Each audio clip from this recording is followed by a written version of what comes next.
لله الحمد لله الواحد القهار العزيز الجبار المهيمن الغفار غافر الذنب وقابل التوب شديد العقاب أشهد أن لا إله إلا الله هو الأول والآخر والظاهر والباطن وهو على كل شيء قدير وأشهد أن نبينا ورسولنا محمد أرسله بالحق بشيرا ونذيرا اللهم صل وسلم على نبينا محمد وآله وصحابه وسلم تسليما كثيرا أما بعد فإن خير الكلام كلام الله وخير السنن سنن محمد صلى الله عليه وسلم وشر الأمور محدثاتها وكل بدعة ضلالة وكل ضلالة في النار يا أيها الذين آمنوا اتقوا الله حق تقاته ولا تموتن إلا وأنتم مسلمون أعوذ بالله من الشيطان الرجيم يا أيها الذين آمنوا كلوا من طيبات ما رزقناكم واشكروا لله إن كنتم إياه تعبدون إنما حرم عليكم الميتة والدم ولحم الخنزير وما أهل به لغير الله فمن اضطر غير باع ولا عاد فلا إثم عليه إن الله غفور رحيم.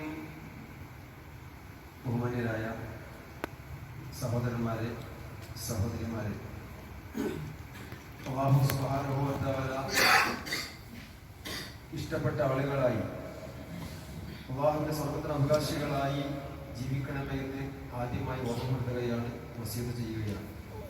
അല്ലാഹു സുബ്ഹാനഹു വ തആല നമുക്കെല്ലാം തൗഫീഖ് നൽകി അനുഗ്രഹിക്കുമാറാകട്ടെ. ലോകം ഒരു വലിയ യുദ്ധത്തിന്റെ ഭീതിയിലാണ്.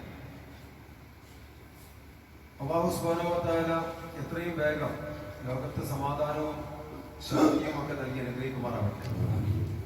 യുദ്ധത്തിന്റെ പ്രയാസത്തിൽ നിന്ന് കരകയറി സന്തോഷവും സമാധാനവും ആശ്വാസവും ഉള്ള ഒരു ജീവിതം ലോകത്തുള്ള മുഴുവൻ മനുഷ്യർക്കും അല്ലാഹു തആല നൽകി അനുഗ്രഹിക്കുമാറാകട്ടെ.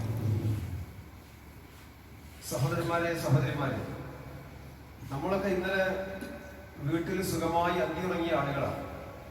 അത്തായം കഴിച്ചു, നോമ്പെടുത്തുകൊണ്ട് നമ്മൾ പള്ളിയിൽ ജുമുഅക്ക് ഒരുമിച്ച് കൂടിയിരിക്കുകയാണ്. പക്ഷെ ഇന്നലെ ഉറക്കം കിട്ടാത്ത ഒരുപാട് ആളുകളുണ്ട്, അന്തിയുറങ്ങാൻ സാധിക്കാത്ത ഒരുപാട് ആളുകളുണ്ട്. വീട് നഷ്ടപ്പെട്ട ആളുകൾ, ഭക്ഷണം കഴിക്കാത്ത ആളുകൾ, അതുപോലെ തന്നെ കുടുംബത്തെ നഷ്ടപ്പെട്ട ആളുകൾ, മക്കളെ നഷ്ടപ്പെട്ട ആളുകൾ, ഇങ്ങനെ തുടങ്ങി ഒരുപാട് പ്രയാസങ്ങൾ അനുഭവിക്കുന്ന ആളുകൾ. യുദ്ധം കൊണ്ട് അതിന്റെ വാർത്തകളൊക്കെ നമ്മൾ കേൾക്കുന്ന ആളുകളാണ്, കാണുന്ന ആളുകളാണ്.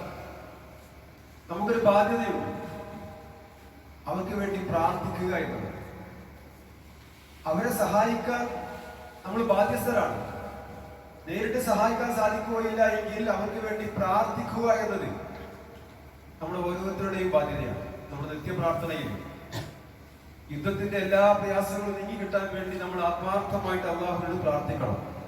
അതോടൊപ്പം നമ്മൾ വളരെ നിർഭയരായിക്കൊണ്ട് സന്തോഷത്തോടെ സമാധാനത്തോടെ കുടുംബത്തോടൊപ്പം ജീവിക്കാൻ അല്ലാഹു നൽകിയിരിക്കുന്ന ഈ അനുഗ്രഹം, അതിന് നമ്മൾ ശുക്ർ കാണിക്കണം. തീർച്ചയായും അല്ലാഹു സുബ്ഹാനഹു വ തആല ചോദ്യം ചെയ്യുന്ന ഒരു വിഷയമാണ്. ഒരു ഭാഗത്ത് നമ്മൾ യുദ്ധത്തിന്റെ ഭീതികൾ ഇങ്ങനെ വായിക്കുകയും കേൾക്കുകയും ചെയ്യുന്നു. നമ്മൾ വളരെ സന്തോഷത്തോടെ സമാധാനത്തോടെ നിർഭയത്വത്തോടെ കൂടി ജീവിക്കാനുള്ള ഒരു അവസരം അല്ലാഹു സുബ്ഹാനഹു വ തആല നമുക്ക് നൽകുന്നു. നമുക്ക് ഏറെ ബാധ്യതകളുണ്ട് എന്നുള്ള കാര്യം നമ്മൾ വിസ്മരിച്ചുകൂടാ. ജൂതന്മാരെ സംബന്ധിച്ചിടത്തോളം അവരുടെ മതം സ്വീകരിക്കുന്നത് വരെ, അതല്ലെങ്കിൽ അവരുടെ ആളുകളില്ലാത്ത മുഴുവൻ ആളുകളെയും എതിർക്കുക, അവരെ തകർക്കുക എന്നത് ജൂതന്മാരുടെ ലക്ഷ്യമാണ്, അജണ്ടയാണ്. ഇസ്ലാമിനെ തകർക്കുക എന്നുള്ളത് മുഖ്യ അജണ്ടയായി ഏറ്റെടുത്ത ആളുകളാണ് ജൂതന്മാർ. അതിനുവേണ്ടി വ്യക്തിപരമായും സാമൂഹികമായും രാഷ്ട്രീയമായും ഒക്കെ അവരെ നശിപ്പിക്കുക എന്ന ഒരു പ്രവർത്തനം ഇന്നും ഇന്നലെ തുടങ്ങിയതല്ല. വിശുദ്ധ ഖുർആൻ തന്നെ അല്ലാഹു സുബ്ഹാനഹു വ തആല കാര്യം സൂചിപ്പിച്ചു, ലതജിദന്ന അശദ്ദന്നാസി അദാവതൻ ലില്ലദീന ആമനു. ഏകദൈവ വിശ്വാസികളായ ആളുകൾക്ക് വളരെ വ്യക്തമായി പ്രകടമായ ശത്രുക്കള് അവരാരാണെന്ന് ചോദിച്ചാൽ അൽ യഹൂദ വല്ലദീന അശ്റഖൂ, അത് ജൂതന്മാരും മുശ്രിക്കുകളുമാണ്. ഇസ്ലാം ഏകദൈവത്തിൽ പടുത്തുയർത്തിയ ഒരു പ്രസ്ഥാനമാണ്, ഒരു ആദർശമാണ്. അത് ബഹുദൈവ വിശ്വാസവുമായി ഒരിക്കലും യോജിക്കുകയില്ല. അതുകൊണ്ട് തന്നെ ലോകത്തുള്ള മുഴുവൻ മുശ്രിക്കുകളും ഏകദൈവ വിശ്വാസികളായ തൗഹീദിന്റെ ആളുകൾക്ക് എന്നും ശത്രുക്കൾ തന്നെയാണ്. അതുപോലെ തന്നെ ജൂതന്മാരും ശത്രുക്കളാണെന്ന് പറയുന്നത് അല്ലാഹു സുബ്ഹാനഹു വ തആലയാണ്. വലൻ തർള അൻകൽ യഹൂദ വലൻ നസാറ ഹത്താ തത്തബിയ മില്ലതഹും.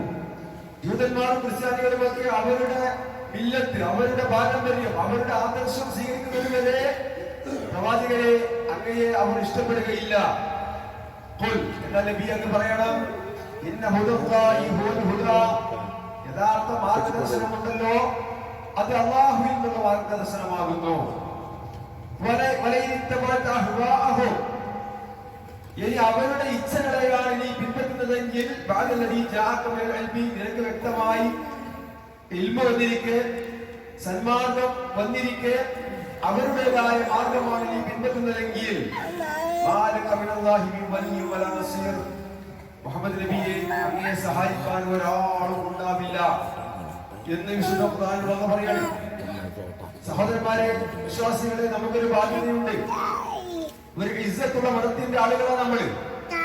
മറ്റുള്ള ഏതെങ്കിലും ജൂതന്മാർക്കോ ക്രൈസ്തവർക്കോ മുശ്രിക്കുകൾക്കോ മറ്റു ആളുകൾക്കോ ഒന്നും അമുസ്ലിങ്ങൾക്കോ ഒന്നും അടിയറ വെക്കേണ്ട ആളുകളല്ല.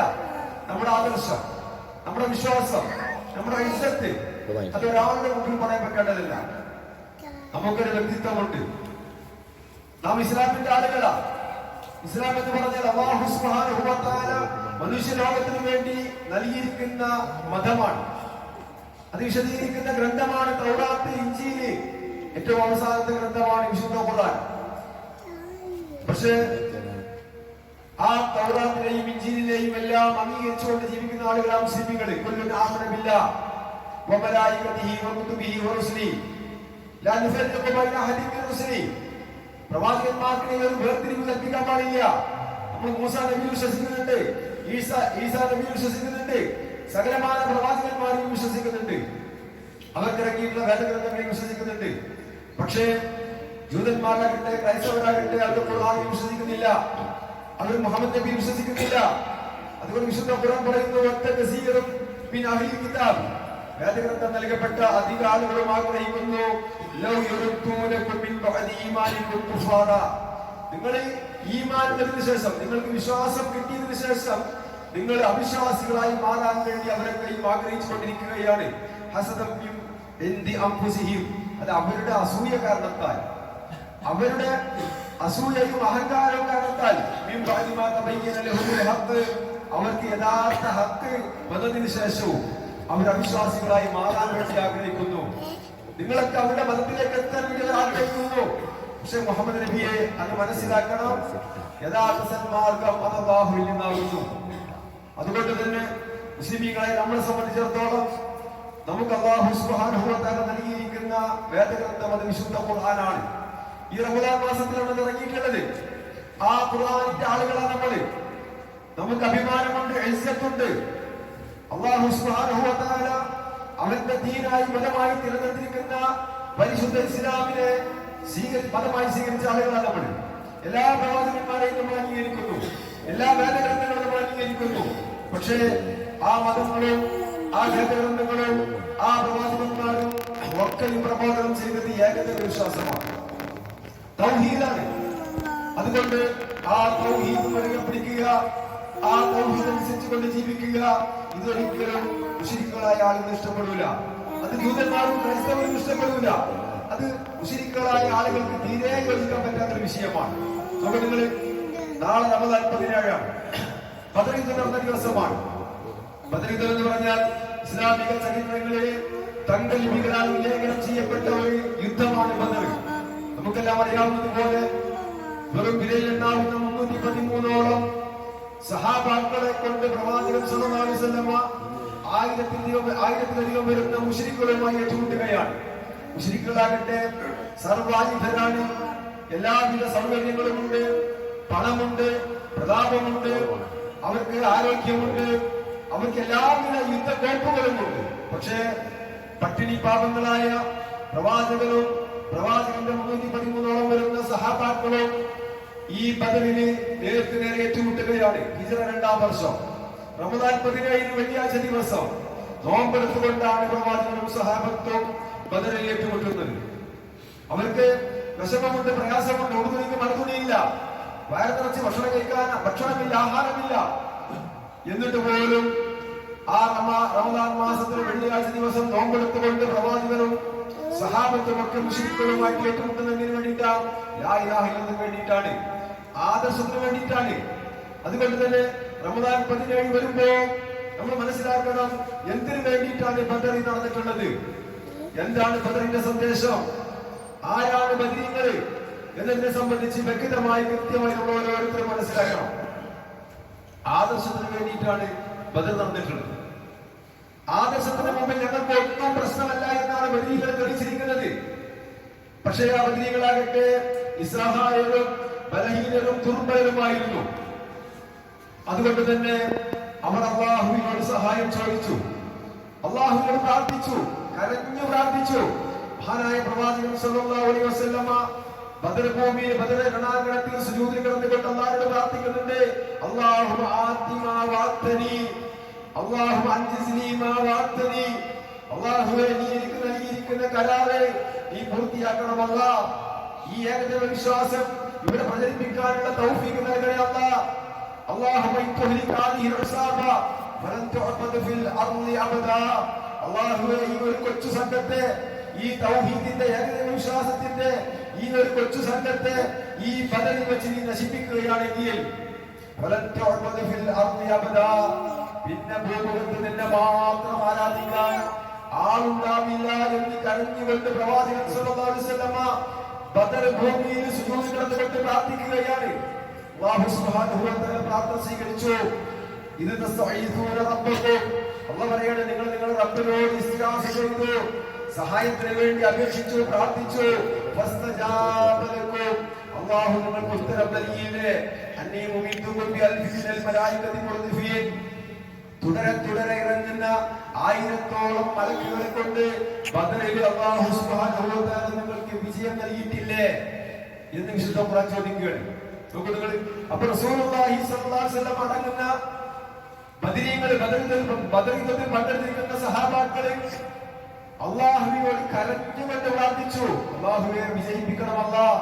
ആയുധങ്ങളില്ല, കുറവാണ്, ആരോഗ്യമില്ല, ഭക്ഷണമില്ല, പക്ഷേ മറുഭാഗവുമായിട്ട് ഏറ്റുമുട്ടാനുള്ള പ്രയാസമുണ്ട്, എന്റെ സഹായം മാത്രമാണ് ഞങ്ങൾക്ക് പ്രതീക്ഷയുള്ളത് എന്ന് പറഞ്ഞുകൊണ്ട് പ്രാർത്ഥിച്ചപ്പോ ആകാശലോകത്തിൽ നിന്ന് അല്ലാഹു സുബ്ഹാനഹു വ തആല മലക്കുകളെ ഇറക്കിക്കൊണ്ട് ബദറിൽ വിജയം നൽകി. 1000-ലധികം വരുന്ന മുശ്രിക്കുകളെ ജയിച്ചടക്കാൻ മുസ്ലിങ്ങൾക്ക് സാധിച്ചു. പക്ഷെ നമ്മൾ ഇവിടെ ശ്രദ്ധിക്കേണ്ട ഒരു വിഷയം, മറുഭാഗത്തുള്ള മുശ്രിക്ക്, ആ മുശ്രിക്കിന്റെ നേതാവ് അബൂ ജഹൽ ലഅനത്തുല്ലാഹി അലൈഹി, അദ്ദേഹം പ്രാർത്ഥിക്കുന്നത് ആരോടാ? അദ്ദേഹം പ്രാർത്ഥിക്കുന്നത് അല്ലാഹുവിനോടാണ്.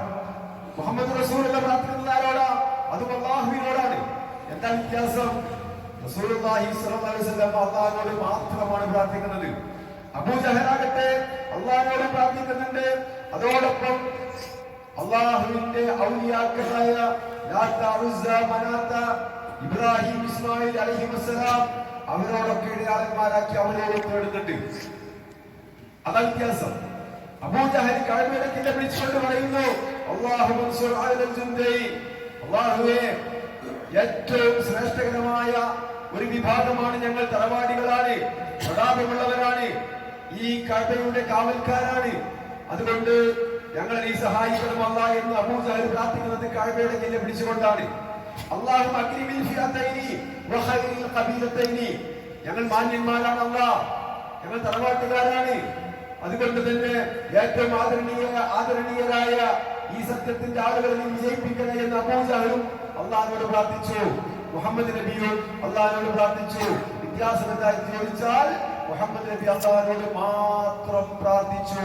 അബൂ ജഹലാകട്ടെ അല്ലാഹുവിനോടും അതോടൊപ്പം ഇബ്രാഹിം നബിയോടും അതോടൊപ്പം ഇസ്മായിൽ നബിയോടും ലാത്തയോടും ഉസ്സയോടും മനാത്തയോടും ഒക്കെ അതും തേടി. ഈ വ്യത്യാസമാണ്.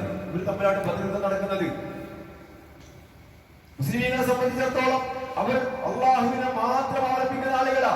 വിശുദ്ധ ഖുർആൻ പറഞ്ഞല്ലോ, വേറെ ഒരു കുറ്റം പറയാനില്ല. വേറെ അവർ വേണ്ടാത്ര ഒന്നും ചെയ്തിട്ടില്ല, ആക്രമിച്ചിട്ടില്ല, ആളുകളെ കൊള്ളയടിച്ചിട്ടില്ല, വേണ്ടാത്ത ഒരു തോന്നിവാസം ചെയ്തിട്ടില്ല. പക്ഷെ എന്താ ചെയ്തത്? ഏകനായ റബ്ബിൽ മാത്രം വിശ്വസിച്ചു എന്ന ഒരൊറ്റ തെറ്റ്. പ്രതാപശാലിയായ ഏകനായ അള്ളാഹുവിൽ മാത്രം വിശ്വസിച്ചു എന്ന ഒരൊറ്റ കുറ്റമല്ലാതെ അവർക്ക് മറ്റൊന്നും പറയാനുണ്ടായിരുന്നില്ല. ഓ മനുഷ്യരെ, നിങ്ങളുടെയൊക്കെ ആരാധ്യൻ ഏകനായ ആരാധ്യനാണ്, ഒരേ ഒരു ആരാധ്യനാണ് എന്ന ഈ ഒരു സന്ദേശം എന്ന് പറഞ്ഞപ്പോ അത് മുശ്രിക്കുകൾക്ക് ദഹിച്ചില്ല. അവർ ചോദിച്ചു,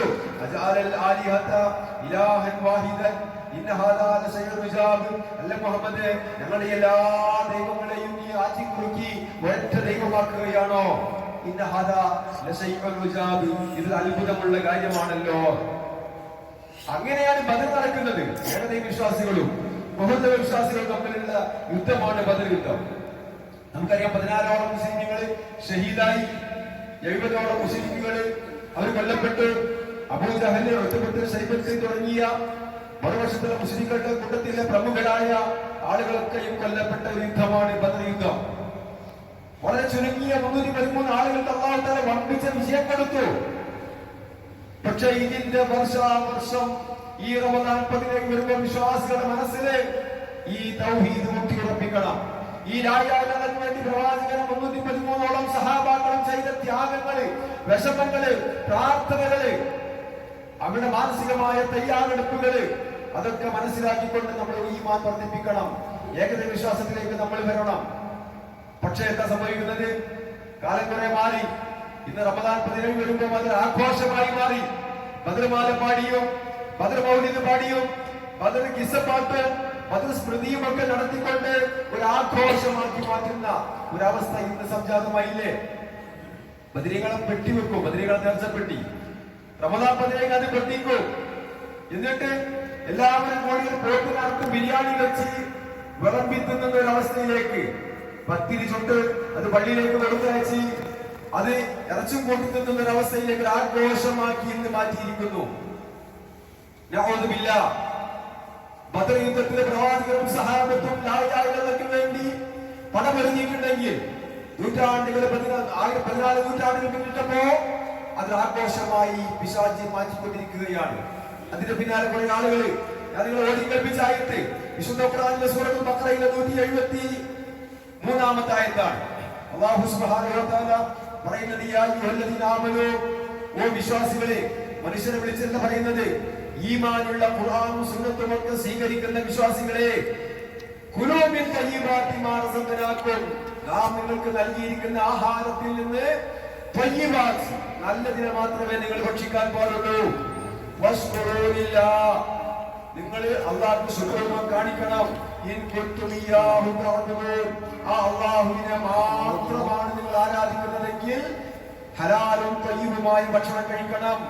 അതോടൊപ്പം എനിക്ക് ശുക്ർ കാണിക്കണം എന്ന് പറഞ്ഞതിന് ശേഷം അല്ലാഹു പറയുന്നു, ഇന്നമാ ഹറമ അലൈക്കുമുൽ മൈതത വദ്ദമ വലഹ്മൽ ഖിൻസീരി വമാ ഉഹില്ല ബിഹി ലിഗൈരില്ലാഹ്.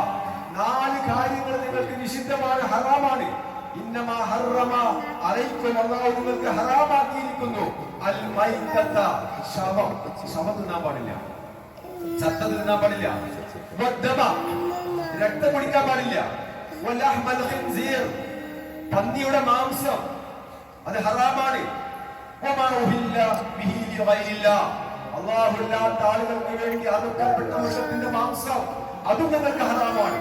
നിങ്ങൾ 4 കാര്യങ്ങൾ ആയത്തിലുള്ള ഹറാമാക്കുക. 1, ശവം തിന്നാൻ പാടില്ല. 2, രക്തം കുടിക്കാൻ പാടില്ല. 3, പന്നിയുടെ മാംസം ഭക്ഷിക്കാൻ പാടില്ല. ഈ 3 നമ്മൾ അംഗീകരിക്കും. പക്ഷെ 4ാമത് പറഞ്ഞ അല്ലാഹുവില്ലാത്ത ആളുകൾക്ക് വേണ്ടി അറുക്കപ്പെട്ട മൃഗത്തിന്റെ മാംസം, അതും നിങ്ങൾക്ക് ഹറാമാണ്. ഏതുപോലെ? പന്നി മാംസം പോലെ, രക്തം പോലെ, ശവം തിന്നുന്നത് പോലെ അല്ലാഹുവില്ലാത്ത ആളുകൾക്ക് വേണ്ടി അറുക്കപ്പെട്ട മൃഗത്തിന്റെ മാംസവും നിങ്ങൾക്ക് ഹറാമാണ്. വിശ്വാസികളെ, എന്താ നമുക്കത് ഉൾക്കൊള്ളാൻ പ്രയാസം? ഈ റമദാൻ വരുമ്പോൾ നമ്മൾ പിരിവെടുത്തുകൊണ്ട് ഒരു മൃഗത്തെ വാങ്ങി അറുത്ത് അതിന്റെ മാംസം ഭക്ഷിക്കുന്നുണ്ടെങ്കിൽ ഈ ആയത്തും നമ്മൾ തമ്മിൽ എന്ത് ബന്ധമാണത്? എന്നിട്ട് അല്ലാഹു പറയാണ്, ഇനി ഒരു നിർബന്ധിത സാഹചര്യം വന്നു, ജീവൻ നഷ്ടപ്പെടാൻ പോവുകയാണ്, കുടിക്കാൻ വെള്ളമില്ല എങ്കിൽ രക്തം കുടിച്ചോളൂ, ജീവൻ നിലനിൽക്കാൻ വേണ്ടി മാത്രം. എങ്കിൽ അത്തരം മാംസം നിങ്ങൾ ഭക്ഷിച്ചോളൂ.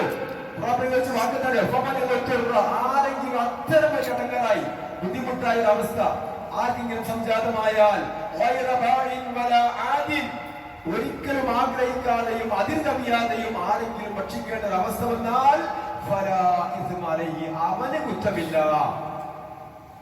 കാരണം അല്ലാഹു ഗഫൂറാണ്, പാപം പൊറുക്കുന്നവനാണ്, അല്ലാഹു കരുണ കാണിക്കുന്നവനാണ്. അത്തരം ഒരു ഘട്ടത്തിൽ നിർബന്ധിത സാഹചര്യമാണെങ്കിൽ അതിന് അനുവദനീയമായ ഒരു അല്പം, അതും അതിന് കവിയാൻ പറ്റൂല, അത് ആഗ്രഹിക്കാനും പറ്റൂല. എന്നിട്ട് അല്ലാഹു പറയാണ് ഇന്നല്ലദീന യക്തുമൂന മാ അൻസലല്ലാഹു മിനൽ കിതാബി, അല്ലാഹു തആല കിതാബിലെ ഖുർആനിൽ പറഞ്ഞ കാര്യങ്ങളെ മറച്ചു വെക്കുന്ന ആളുകൾ വയസ്തറൂന ബിഹി സമനൻ ഖലീല, ഭൗതികമായ ചില താല്പര്യങ്ങൾക്ക് വേണ്ടി, ഭൗതികമായ ചില നേട്ടങ്ങൾക്ക് വേണ്ടി, ഒരു കിലോ ഇറച്ചിക്ക് വേണ്ടി, അല്ലെങ്കിൽ എന്തെങ്കിലും ചില നേട്ടങ്ങൾക്ക് വേണ്ടി ഈ അല്ലാഹു ഖുർആനിൽ പറഞ്ഞിരിക്കുന്ന ആയത്തുകളെ മറച്ചു വെക്കുന്ന, മൂടി വെക്കുന്ന ആളുകൾ ഉലൈകമായി യകുനൂന ഫീ ബുതൂനിഹിം മില്ലന്നാർ, അവർ അവരുടെ വയറ്റിലേക്ക് ഇറക്കിക്കൊണ്ടിരിക്കുന്നത് അത് തീക്കട്ടയാണ്, നരകത്തിൽ നിന്നുള്ള തീക്കട്ടയാണ്. മാത്രമല്ല നാളെ ഖിയാമത്ത് നാളിൽ അല്ലാഹു അവരോട് സംസാരിക്കൂല, അവരെ സംസ്കരിക്കുകയും ചെയ്യില്ല. അലീം, അവർക്ക് വേദനാജനകമായ ശിക്ഷയുണ്ടെന്ന് പറയുന്നത് അള്ളയാണ്. ഖുർആനിലെ സൂറത്തുൽ ബഖറയിലെ 173-ാമത്തെ ആയത്ത് ആർക്കും പരിശോധിക്കാവുന്നതാണ്. എന്നിട്ട് അല്ലാഹു പറയുന്നു ഉലൈകല്ലദീന ഇസ്തറൂ ദലാലത ബിൽ ഹുദാ, സന്മാർഗ്ഗത്തിന് പകരം അവർ ദലാലത്തിനെ വിലക്ക് വാങ്ങിയിരിക്കുന്നു. മാഫിറത്തിന് പകരം അദാബിനെയും അവർ വിലക്ക് വാങ്ങിയിരിക്കുന്നു. പാപവാചകത്തിന് പകരം അള്ളാഹുവിന്റെ ശിക്ഷയെ അവർ വിലക്ക് വാങ്ങിയിരിക്കുന്നു. അതുകൊണ്ട് നരകം കൊണ്ട്, തീ കൊണ്ട് നിങ്ങൾ ക്ഷമിച്ചോളൂ. ഇത് ഖുർആന്റെ വാക്കാ, അള്ളാഹ് പറഞ്ഞ വാക്കാ. സഹോദരന്മാരെ, സുഹൃത്തുക്കളെ, വിശ്വാസികളെ, നമുക്ക് ബാധ്യതയുണ്ട്. അല്ലാഹു സുബ്ഹാനഹു വ തആലയുടെ ഖുർആനിന്റെ ആളുകളാണ് നമ്മളെങ്കിൽ അല്ലാഹു ഖുർആനിൽ പറഞ്ഞിരിക്കുന്ന ഈ ഹറാമാക്കിയ മാംസം ഒരിക്കലും ഒരു വിശ്വാസി കഴിക്കാൻ പാടില്ല. അതുകൊണ്ട് തന്നെ ഇമാം ഷാഫി റഹിമഹുല്ലാഹ് അദ്ദേഹം പറയുന്നു, ആർക്ക് വേണ്ടിയിട്ടാണോ അറുക്കപ്പെട്ടത്, അത് ബദരീകളാകട്ടെ, മുഹ്രീങ്ങൾക്കാകട്ടെ, മുഹ്രീൻ ശൈഖിനാകട്ടെ, ഇനി ഏത് വലിയനാകട്ടെ, ആർക്ക് വേണ്ടിയിട്ടാണോ അറുക്കപ്പെട്ടത്, അള്ളാഹുവിന്റെ താരങ്ങൾക്ക് വേണ്ടിയിട്ടാണോ എങ്കിൽ അത് ഹറാമാണ്. ആ അറവ് നടത്തുന്നതിന് മുമ്പ് അയാൾ മുസ്ലിം ആണെങ്കിൽ അറവ് കാരണത്താൽ അയാൾ പുറത്തായി പോയി, ഇസ്ലാമിൽ തന്നെ പുറത്തു പോയി എന്ന് ഇമാം ഷാഫി റഹിമഹുല്ലാഹ് അദ്ദേഹം വ്യക്തമായി പറയാം. ഇനി രണ്ടാം ഷാഫി എന്ന ഇമാം നബവി റഹിമഹുല്ലാഹ് അദ്ദേഹം പറയുന്നു, ഈ ആയത്ത് വിശദീകരിച്ചുകൊണ്ട് ആ അറബ് മൂസാ നബിയുടെ പേരിലായാലും ഈസാ നബിയുടെ പേരിലായാലും, അത് പുരുഷനായാലും ബിംബത്തിനായാലും, അത് സാക്ഷാൽ കഅബയുടെ പേരിലായാലും ഒക്കെ അത് അനുവദനീയമല്ലാതെ ഹറാമാണ് എന്ന് വളരെ വ്യക്തമായിട്ട് പറയാണ്. അവിടെ ആദരവും ആരാധനയും ഉൾപ്പെട്ടാൽ അത് തനിച്ച കുഫറാണെന്ന് നമ്മൾ മനസ്സിലാക്കണം. സഹോദരന്മാരെ, സുഹൃത്തുക്കളെ, ഇതേ ആശയം അല്ലാഹു സൂറത്തുൽ ബഖറയിലെ 173-ാമത്തെ ആയത്തിൽ, അതിന്റെ സൂറത്തുൽ അൻആമിലെ 121-ാമത്തെ ആയത്തിൽ, അതേ ആശയം സൂറത്തുൽ മാഇദയിലെ 4-ാമത്തെ ആയത്തിൽ, അതേ കാര്യം സൂറത്തുൽ നഹലിലെ 115-ാമത്തെ ആയത്തിൽ, വിവിധ സൂറത്തുകളിൽ വിവിധ ആയത്തുകളിലൂടെ ഇതേ ആശയം അല്ലാഹു തആല പറയുമ്പോൾ എന്താ നമുക്ക് ഉൾക്കൊള്ളാനുള്ള പ്രയാസം, എന്താ നമുക്ക് സ്വീകരിക്കുന്നതിനുള്ള പ്രയാസം? അതിനെ ലാഘവത്തോടു കൂടി കാണാൻ വിശ്വാസിക്ക് സാധിക്കുമോ? സാധിക്കൂല. അതുകൊണ്ട് തന്നെ വിശുദ്ധ ഖുർആൻ പറയുന്നു, നിങ്ങൾ തിന്നാൻ പാടില്ല, അല്ലാഹു അല്ലാത്ത ആളുകൾക്ക് വേണ്ടി അറുക്കപ്പെട്ട മൃഗത്തിന്റെ മാംസം നിങ്ങൾ ഒരിക്കലും ഭക്ഷിക്കരുത്. അത് സമ്മാടിത്തരമാണ്, തോന്നിവാസമാണ്. തീർച്ചയായും പിശാചി അവരുടെ മിത്രങ്ങളായ ആളുകൾക്ക്, സുഹൃത്തുക്കൾക്ക് അവൻ ഓടിക്കൊടുക്കും, നിങ്ങളോട് തർക്കിക്കാൻ വേണ്ടി. അതിനെന്താ കുഴപ്പം? അത് നല്ലതല്ലേ? അങ്ങനെ നല്ല തർക്കങ്ങളൊക്കെ നടത്തും. എന്നിട്ട് പറഞ്ഞു, അങ്ങനെ ആ പിശാചിനെ നിങ്ങൾ അംഗീകരിക്കുകയാണെങ്കിൽ നിങ്ങളും മുശ്രിക്കുകൾ തന്നെയാണെന്ന് അല്ലാഹ് പറയുമ്പോ, സഹോദരന്മാരെ, സുഹൃത്തുക്കളെ, ഇന്ന് ബന്ധ ആളുകൾ തട്ടിത്തറഞ്ഞ് വികാൻ പോകുമ്പോൾ വിളിക്കുന്നതാരെ അതും ബദരീങ്ങളെ. എന്തെങ്കിലും പ്രയാസം വിഷമുണ്ടാകുമ്പോൾ വിളിക്കുന്നതാരെ ബദരീങ്ങളോട്. ഈ ഒരു അവസ്ഥയിലേക്ക് ഈ സൊസൈറ്റിയെ, മുസ്ലിം സമൂഹത്തെ പിശാച് എത്തിച്ചുവെങ്കിൽ ആ തൗഹീദിനെ ശിർക്കാക്കി മാറ്റിയ ഒരു കാലഘട്ടത്തിലാണ് നമ്മൾ ജീവിക്കുന്നത്. ഇന്ന് ഇതൊന്നും നടത്താത്ത ആളുകൾ മുസ്ലിമല്ല, അവർക്ക് ബദരീങ്ങളെ സ്നേഹമില്ല എന്നൊക്കെ പറയുന്ന ഒരു കാലഘട്ടത്തിൽ നമ്മൾ ജീവിക്കുന്നത്. ജാഗ്രത പാലിക്കണം. ബാധ്യതകളുണ്ട്. അറിവില്ലാത്ത ആളുകൾക്ക് പറഞ്ഞു കൊടുക്കേണ്ട ബാധ്യതകളുണ്ട്. ഇത്തരം ശിർക്കൻ ചിന്താഗതികളോട്, ഇത്തരം കുഫ്റിന്റെ ചിന്താഗതികളോടുമൊക്കെ സമരം ചെയ്യേണ്ട, എതിർക്കേണ്ട ബാധ്യത വിശ്വാസികൾക്കുള്ളതാണ്. അതുകൊണ്ട് തന്നെ ആത്മാർത്ഥമായി നമ്മൾ ഈ ആയത്ത് പഠിക്കണം. സൂറത്തുൽ ബഖറയിലെ 173-ാമത്തെ ആയത്ത് വളരെ വ്യക്തമായി കൃത്യമായി പരിഭാഷ എടുത്ത് പരിശോധിച്ച് അതിൽ നമ്മൾ ഈമാൻ ഉൾക്കൊള്ളണം. അല്ലാഹു തആല എന്ത് പറഞ്ഞോ അത് സ്വീകരിക്കാൻ നമ്മൾ തയ്യാറാകണം. നാട്ടാചാരങ്ങളല്ല നമുക്ക് മതം, കൂട്ടുകുടുംബങ്ങളല്ല നമുക്ക് മതം, അതേപോലെ മഹലിൽ നടക്കുന്ന കാര്യങ്ങളല്ല നമുക്ക് മതം. നമ്മുടെ മതം വിശുദ്ധ ഖുർആനാണ്, പ്രവാചകന്റെ സുന്നത്താണ്. അതുകൊണ്ട് സത്യം സത്യമായി കേൾക്കുക, അത് ഉൾക്കൊള്ളാൻ വേണ്ടി പരിശ്രമിക്കുക. അല്ലാഹു സുബ്ഹാനഹു വ തആല നമുക്ക് തൗഫീഖ് നൽകി അനുഗ്രഹിക്കുമാറാവട്ടെ.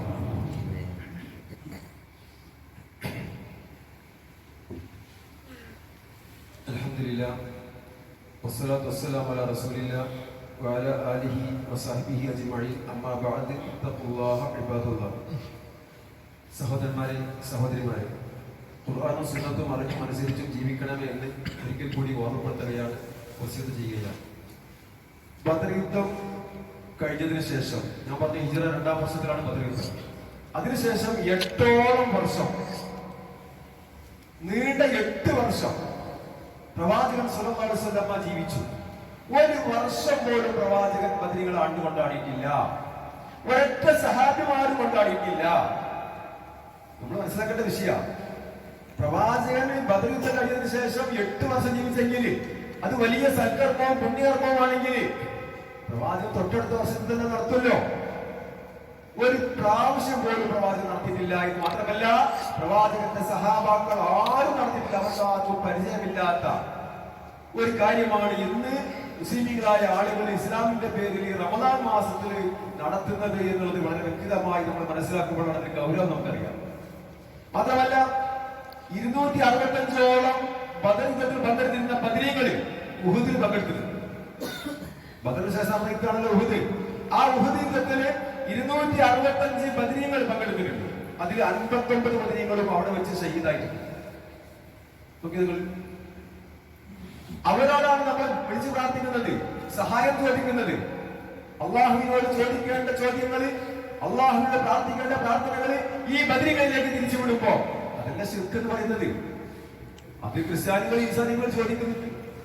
മുസ്ലിങ്ങൾ മുഹമ്മദ് നബിയോടും ബദരീങ്ങളോട് ചോദിച്ചു കഴിഞ്ഞാല് സ്വർണത്തിന്റെ സൂര്യത്തിൽ കണ്ണുകുത്തിയാലും കണ്ണുപൊട്ടു, ഒരു ഈളെടുത്ത് കണ്ണുകുത്തിയാലും കണ്ണുപൊട്ടു. കണ്ണുപൊട്ടുന്ന വിഷയത്തിൽ ഈളും സ്വർണത്തിന്റെ സൂര്യ ഒക്കെ കണക്കാം.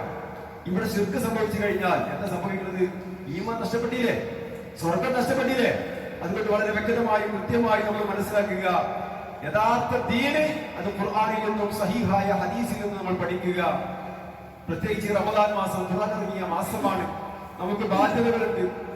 ഈ ഖുർആനിലെ സത്യങ്ങൾ മനസ്സിലാക്കുക, അത് ജീവിതത്തിൽ പകർത്തിക്കൊണ്ട് അതിന്റെ ജീവിക്കുന്ന ആളുകളായി നമ്മൾ മാറിക്കഴിഞ്ഞാൽ മാത്രമേ അല്ലാഹുവിന്റെ സ്വർഗം നമുക്ക് ലഭിക്കുകയുള്ളൂ.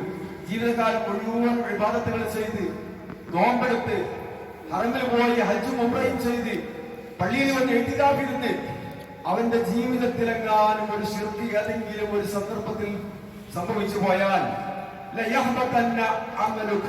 അമല് മുഴുവൻ പൊളിഞ്ഞുപോയി, ബാത്തിലായി പോയി, അവൻ കാലാകാലം നരകത്തിലാണെന്ന് പരിശുദ്ധ ഇസ്ലാം നമ്മളെ പഠിപ്പിക്കുമ്പോ നമ്മൾ ഇത് ചെറുതായി കാണരുത്, ഇത് നിസ്സാര കാര്യമായി കാണരുത്. ശിർക്ക് അതീവ ഗൗരവമാണ്. ഇന്ന ശിർക ലദുൽമുൻ അലീം. അത് വമ്പിച്ച കുറ്റമാണ്. എല്ലാ തെറ്റുമെല്ലാം പുറത്തു കിടക്കും. കണ്ണു പിടിച്ചാലും, പെണ്ണു പിടിച്ചാലും, ആളുകളെ കൊന്നാലും, ആക്രമിച്ചാലും, എന്ത് തോന്നിവാസം കാണിച്ചാലും അതൊക്കെ ശിർക്കോളം വരൂല. അതൊക്കെ ശിർക്കിന്റെ താഴെയുള്ളൂ. അതൊക്കെ ശിർക്കിന്റെ താഴെയുള്ളൂ. ആ മറ്റേ പാപങ്ങളൊക്കെ അല്ല പുറത്തു കൊടുക്കും. പക്ഷെ ശിർക്ക് അതിന് തൗബ ചെയ്യാതെ അല്ല പുറത്തു കൊടുക്കൂല.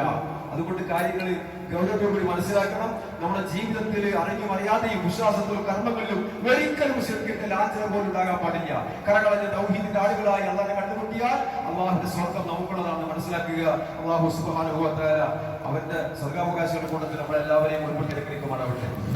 ഒന്ന് പോയിട്ട്